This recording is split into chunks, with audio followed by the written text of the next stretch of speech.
As you know, we're approaching that year mark for the Maui wildfires, and there's another initiative to restore tourism to Maui. Honolulu Civil Beat's Stewart Yerton is here to talk about this. Good morning to you, Stewart. Good morning, Grace. Well, let's paint the picture. Just how bad is it right now as far as tourism is concerned on Maui? So tourism is down about 20%. That's the latest report as of June. And the part of the problem is it's not just that tourism is down, but it's also having the effect of decreasing demand for airplanes. So the airlines are cutting back flights or at least seats. This, of course, can drive up the price for the people who are flying if there are fewer seats. In addition, people have left the workforce. A lot of people have left, thousands of people, so it's hard to get them back.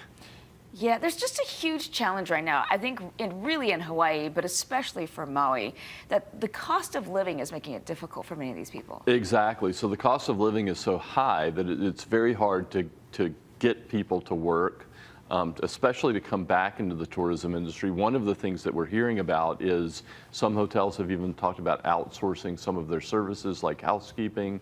Again, this drives down demand for workers employed by the hotels, and it just has this downward spiral on the industry.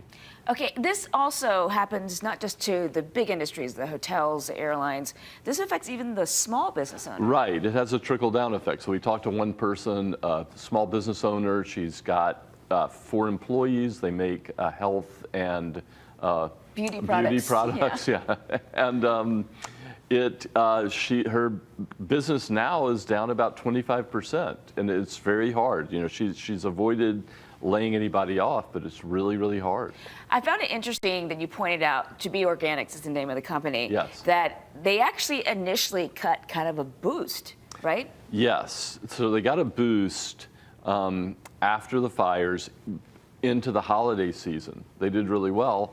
Now, after the first quarter, it's down, and she said, you know, for everybody else, people have forgotten about the fires to some extent. It's business as usual, but for them, it's not at all. What is being done to try to help this and trying to bring and lure those tourists back?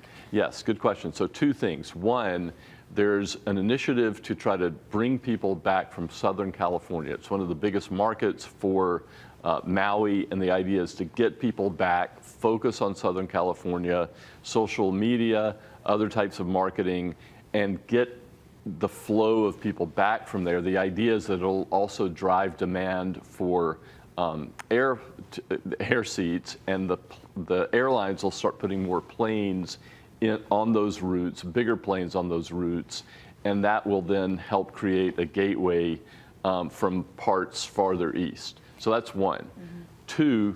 2, they're really going to focus on group business. There's one meeting planned for December with some major customers, corporate customers that come. They'd have groups. They have events at the hotels.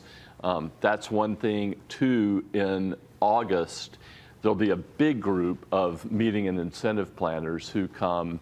And again, these are the kind of people who have corporate meetings, awards for top performers within the companies. These, again, drive a lot of people. They drive people into hotels. And again, for people who are concerned about short-term rentals being used, this would not attract tourists going into short-term rentals. It attracts people going into the hotels. Well, I hope this works. And your article is very interesting, especially as we're all kind of reflecting on Maui this week. You should definitely read the full article, civilbeat.org. You can text 66866 to get the newsletter. Thank you, Stewart, for being here. Thank you. We'll be right back.